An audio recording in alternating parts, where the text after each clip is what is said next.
26 de abril de 2025, la Iglesia despedirá en una solemne misa en la Basílica de San Pedro del Vaticano, presidida por el decano del Colegio Cardenalicio, al Papa Francisco, que durante más de 10 años ha estado al frente de la Iglesia. Un momento de oración y de esperanza en la vida eterna. La celebración comienza con la antífona de entrada de conceder al Señor el descanso eterno y brille para él la luz perpetua. Y la escuela, el coro cantará el Salmo 62.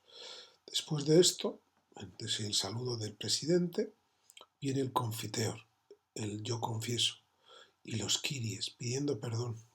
A continuación viene la oración colecta, que es del formulario C de oraciones de difuntos por el Papa. Y en ella veremos cómo lo presenta al Papa como el siervo que presidió la Iglesia en la caridad, pidiéndole al buen pastor que lo reciba con el rebaño que se le confió. Esto subraya la misión de como obispo de Roma y pastor universal, no desde el poder, sino desde el amor. A partir de ahí pasaremos a la liturgia de la palabra, donde hay una primera lectura de los Hechos de los Apóstoles. La palabra de Dios nos habla de Pedro proclamó a Cristo como juez de vivos y muertos. Porque al final Dios no hace preferencias, Dios no busca las preferencias, Dios ama y es un momento de la historia, lo que comenzó en Judea, comenzando en Galilea, después del bautismo predicado por Juan. A continuación viene el Salmo, el Señor es mi pastor, nada me falta. Ese Salmo 22 que tanto se utiliza en los funerales, pero que nos lleva a ponernos delante del Señor como aquel que nos muestra el camino para seguir avanzando. Y continuamos con la segunda lectura de San Pablo a los Filipenses. Nuestra ciudadanía no es de la tierra, es del cielo. Construir el reino de Dios en la tierra con la mirada puesta en el cielo. Y cuanto menos es interesante ver que el Evangelio es la continuación del Evangelio del viernes de la octava, que no es el que se proclama el sábado de la octava, donde se le pregunta a Pedro por 3 veces si ama a Cristo y le pide que apaciente sus ovejas. A continuación vendrá la homilía, que habrá que ver qué es lo que nos dice, pero habría que centrarnos en vivir la fe con sencillez, sabiéndonos acompañados por la misericordia de Dios. Como nos decía el Papa Francisco, ser misericordiosos como el Padre, el jubileo de la misericordia, y en la esperanza de que Dios no nos va a abandonar.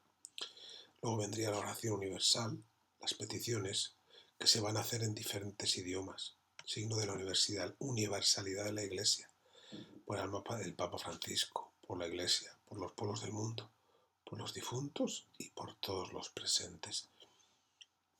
Y a continuación viene la liturgia eucarística. Esa liturgia eucarística que es el centro de la celebración. Se ofrece el sacrificio de Cristo por el descanso eterno del Papa Francisco y rezaremos especialmente para que como servidor fiel comparta el gozo eterno con los santos.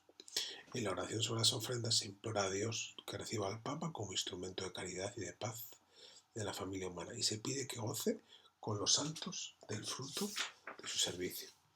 Una visión preciosa del ministerio platino como servicio humilde al mundo entero y no solo a la Iglesia. El prefacio es el primero de difuntos. La vida no se nos quita, se nos transforma. Es el centro de ese prefacio que se emplea en las misas de difuntos, que resalta la fuerza de la promesa de la inmortalidad. La certeza de morir es superada por la esperanza, la futura resurrección. Y esa es la esperanza en la que el Papa Francisco ha predicado toda su vida. A continuación, después del canto del santo, viene la liturgia eucarística, que será con la plegaria tercera. Esa plegaria tercera que nos lleva a la celebración de una manera más profunda. Esa plegaria es quizá la más solemne después del canon romano para mi gusto y que yo utilizo o me gusta utilizar en las fiestas cuando se puede. Y luego después vendrá el rito de comunión y la despedida final. Esa despedida que viene, que es como interesante porque la oración de después de la comunión es un deseo conmovedor de Francisco, que no es otro que mostrar la verdad que predicó, que confirmó al pueblo en la fe, que ahora goce de la verdad que predicó, alusión directa a su misión como testigo de la verdad de Cristo y a la valentía apostólica. Luego viene la última recomendación y el rito de despedida. Al concluir la celebración de la Eucaristía, la Iglesia como madre acompaña con su oración al Papa Francisco en su último tránsito hacia Dios.